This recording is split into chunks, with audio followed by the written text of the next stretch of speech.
Hey, what's up, Facebook? It's Brandon Barnes here. Just want to say I apologize. I think I actually have to have these on. Nobody can hear me. I apologize that it's been a couple weeks since I've been on here, 2 to be exact. Some family stuff, and then did a bucket list trip with my brother-in-law last week, and went to Boston, and so we were at a Red Sox game during the post. So I do apologize about it, but ready to get rocking and rolling. What's up, Mr. Rock? What's up, buddy? Ready to get back rocking and rolling with this. Got a really great book to talk about tonight. I'll be talking about it for the next 3 weeks. And then at the end of it, as always, I will be giving away a free book and sending it to somebody. So if you want your opportunity to win a copy of Unbeatable Mind by Mark Divine, check us out one of the next 3 Mondays. So today is the 16th? So 16th, 23rd, and 30th. I'll be reviewing the book and kind of going over it. So got lots of good notes for tonight. This book is actually currently what we're reading as a team in our company. And so basically every Monday night, Tuesday morning, we read a segment of the book. Usually this book, I think we broke it into like 50 pages. And so we review our 50 pages and then go from there. So we'll get started on this one. This one is an awesome book. Has nothing to do with real estate, a little bit to do with business, but more on the mindset of, business aspects to it. Yeah, Rock, definitely a good book, man. Just, you don't have to buy the book. Just follow me for a couple weeks, and you might get a free one at the end of the month. So anyways, so Mark Divine is a Navy SEAL. He's most famously known for SEAL Fit, and I believe there's one other, a retired Navy SEAL and founder of SEAL Fit and the popular Unbeatable Mind Academy. So those are kind of what he's known for. And so this book is a guide to not only figuring out how to become physically tough in life, but how can you become mentally and emotionally tough. So in the first 50 pages, it really kind of gives you a background and credibility of Mark Divine and, why he frankly has the ability to be teaching you about this kind of stuff. And so it was, to be completely honest, in the first couple pages, maybe handful, 15, 20 pages, it was a little tough for me to kind of get into, kind of get the flow of the way he wrote and the way the book's kind of wrote out. But once I got into it, it definitely turned into a book that I'm really enjoying and definitely getting my money's worth out of it. If you look, this is my little notebook that I keep all my notes in, filling it up rather quickly, and definitely some good stuff. And so basically what he talks about is his experience as a Navy SEAL and what he had to overcome to become, one of the top Navy SEALs and become, successful in his life. He tells a really good story about a time that they were on a submarine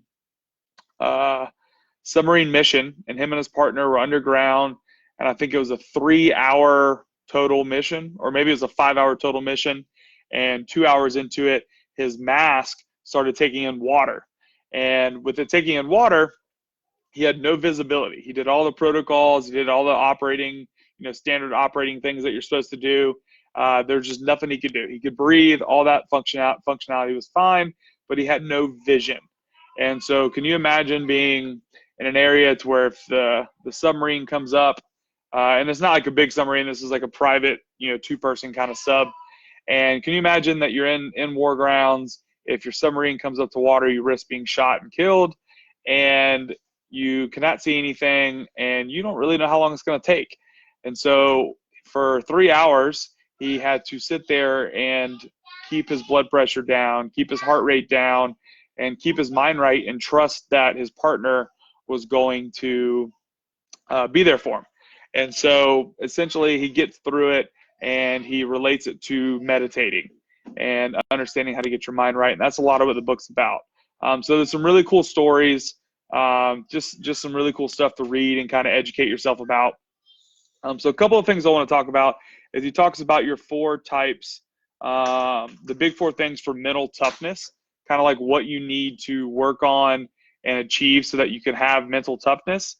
The first one that I want to talk about is breathing. So this stat just blew my mind.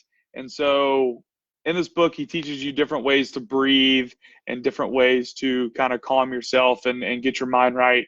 And one of the things that he talked about is a lot of the Navy SEALs are taught through their breathing techniques, and not just Navy SEALs. He practiced with monks and things like that. They breathe 5 times a minute. And so I started thinking about that, and I was like, man, 60 seconds, I can only have 5 breaths. And that's how they train themselves to breathe. And to me, that was just mind blowing. And that's kind of having the control of your body, having the control of everything that's going on. Whether that's achievable for a normal person, I have no clue. But I just found it really interesting, and definitely going to look into some of his techniques to teach you how to breathe, teach you how to control your breathing, and kind of teach you how to understand that. And so one of the techniques that he talks about is box breathing. And so in box breathing, basically imagine a box, so, equal sides all the way around. And so during this breathing situation, you bring your breath in at, let's say, a 5 count. You hold it for a 5 count. Then you exhale at a 5 count, and then you hold your exhale at a 5 count. And then basically you do that over and over and over again. And you do it for 3 to 5 minutes at a time, and gradually can get stronger and better with it. So that was one of the techniques. It's something that I implemented to my meditation personally, but I thought that was really cool. The second thing for mental toughness is visualization. You hear about it a lot in motivational speakers and just positive things in life. What's up, Bobby? Hey, in Virginia. What's up, Mr. Harper? How's Charlotte, man? So you hear a lot about visualization in life, and understanding that you have to kind of visualize and think about the things that you want. Hey, Brittany, how are you? You want to hop on and talk about the book? I know you're reading it right now. And so visualization, it goes with that manifesting kind of the things that you want in your life. Manifesting the people that you want to help, the house that you want to buy, the amount of money that you would like to make income-wise, just anything that it is. A lot of us think the opposite about things in life. We think, man, I really hope this doesn't happen. Oh, I hope this doesn't work. Different things like that. And instead, it's flipping that mental edge to saying, this is what I want, and this is what I'm going to achieve. So that's a big thing that we focus on in our company. Instead of, worrying about certain things, we know, like, hey, our goal is to buy 12 houses a month, 15 houses a month. And so I'm not going to worry about the rest of the stuff. I'm going to do the things that I can control. I'm going to hit my call numbers. I'm going to make my offers, and I'm going to do my marketing just like I'm supposed to do. And so we visualize all the positives that we want. If we have a bad phone call, if we have a bad day, today was not one of our best days, at least for me. And so instead, it is what it is, and you just visualize the things that you want, and they come a lot easier to you. So that's the second thing that I want to talk about. Third thing is positivity. So that's one of our mission statements. I am not going to say that I made it up on my own. It's from a really awesome guy, Trevor Mock, and his company On Carrot, as being a beacon of passion and possibility. Wait, I said the wrong one, but it still works though. But we talk about being positive in our business, and only wanted to work with positive people, only wanted to have positive mindsets in our company. We don't, if somebody does us wrong, if something happens that's not right, that's not something we can do.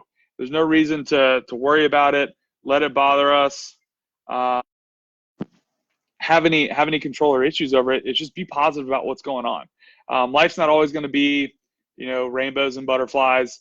And so you just kind of have a positive outlook on stuff and really kind of go that way. And then the fourth one, Mr. Gary, if you're still on here, you'll enjoy this one. And I know my team will. Brittany, you're understanding this, is goal setting. So if you do not have goals, you do not have a path to where you want to go. And goal setting is not just saying, hey, I want to do this. That's a good goal. It's a good start to a goal. But when you want to truly execute on a goal, you have to have 3 things. You have to have a baseline. So where am I? Then you have to have an end result. And then you have to have a direction of how you're going to get to that. And so that's what true goal setting is all about. So if you want to lose weight, so for instance, myself, a lot of people have kind of helped me on my weight loss journey. I'm down 45 pounds to this point. It's been really good. So my goal when I started this was I had a number, and the number was to get under 300 pounds. And that used to be really hard for me to say, like, to public in front of people. Now I just own it and appreciate it and know that, you know, people out there are trying to help me, and that's all that matters. And so that was my goal, was to get under that. But then I had to know where I was at. So I had to stand on the scale. I had to do the inevitable and say, hey, you screwed up. This is where you're at. You've allowed yourself to get to this point. So I had a beginning point, and then I knew, all right, my first goal is to get under this number. And then I had to create a plan to do that. I had to figure out how many calories I take in a day, how many calories I want to burn in a day, and then what is the calorie deficit that I need to achieve my goal by this time frame. And so I've done that. And so 3 months into it, April 16th when I started, my goal is to have it done by July 31st or end of August, or end of July, beginning of August. And I've already achieved it. And so by thinking about it, making myself aware of the goal, my starting point, and then the steps that it's going to take to get to that, I ended up hitting my goal July, 14th, instead of waiting all the way till July 31st. Whereas had I not known my starting point, had I not created a plan to get to that point, then I would not have potentially either hit my goal or, even better, hit my goal early. So, those are the 4 things that go to mental toughness, and they're not easy. They're not easy to maintain these things. If you guys work with people every day, you realize things don't go your way. Life doesn't always go your way. You're going to have setbacks. You're going to have bad days. You're going to have good days. You're not going to wake up to your alarm clock. Like, all those kind of things are going to happen, but you got to be mentally tough to understand that. And your life starts with one decision, your first decision every morning. And that decision is to get up to your alarm clock. And that's where your whole life starts. That's where every day starts.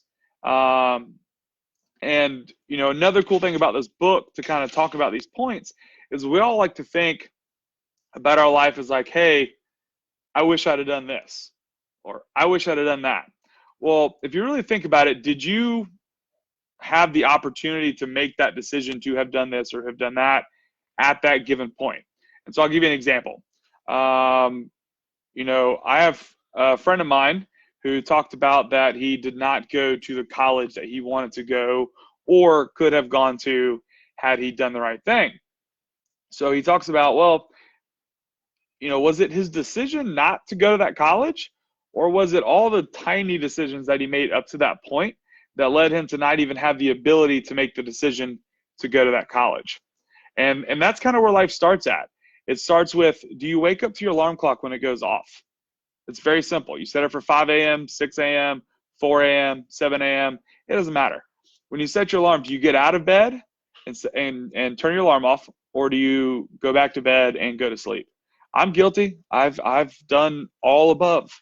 But I know that the days that I get up, hit my alarm clock, no matter how tired I am, and just get my day started, they're so much better. I'm so much more prepared. I'm so much more relaxed than the day that I snooze in for 30 minutes or even 15 minutes. Because what you've done is you've allowed your brain to not be as tough that day as it needs to be.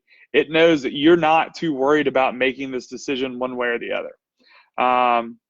And so that's something to kind of think about. They talk about this in the book. And so, I thought that was a really good point that I want to talk about tonight. I like to keep these things about 15 minutes and below, and that's kind of the time that we're running up on. But the last thing I want to leave you on, so in the Unbeatable Mind, he talks about your 3 Ps. He talks about your passion, he talks about your principle, and then he talks about your purpose. And then they give you a list of questions that you can kind of answer. And it's something that I'm going to work on myself. It's stuff like, what are you passionate about in a way that defines who you are? If you won the lottery today, what would you do differently? What is it that you truly value in life? And so there's some really good reflection stuff in here about your 3 Ps. I've done some of it. I've definitely figured out or started to learn what my why was, but really excited to kind of dig into this and understand a little bit more about it.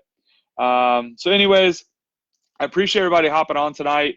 This is a really, really good book. I could talk about it for another 30 minutes, but you know, I want to keep these short and sweet and make sure that you guys and gals keep coming and checking us out on Monday nights. I do apologize again that I haven't been here for the last 2, but we'll be rocking it out for the next 3 on Unbeatable Mind. And then on July 30th, we will be raffling off a free copy of this book. So everybody who's tuned in today, looks like we got about 15 or so people that have checked it out while I was on live. Every single one of you will go into a Excel sheet, and then we'll draw at the end of the month. So does anybody have any questions or anything about the book? Any insights? Has anybody read it besides Matt Bell? I know you've read it. Gene, you're starting to read it. You're with me. So, man, my bottle's leaking. Any questions or anything? Awesome. Well, I appreciate it.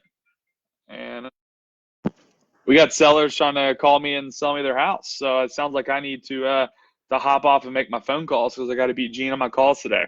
So anyways, I appreciate everybody getting on tonight. Check us out July 20th at 7:15. I think that's right, correct? Nope, I am way off. July 23rd at 7:15. I will be on here for part 2 of Unbeatable Minds.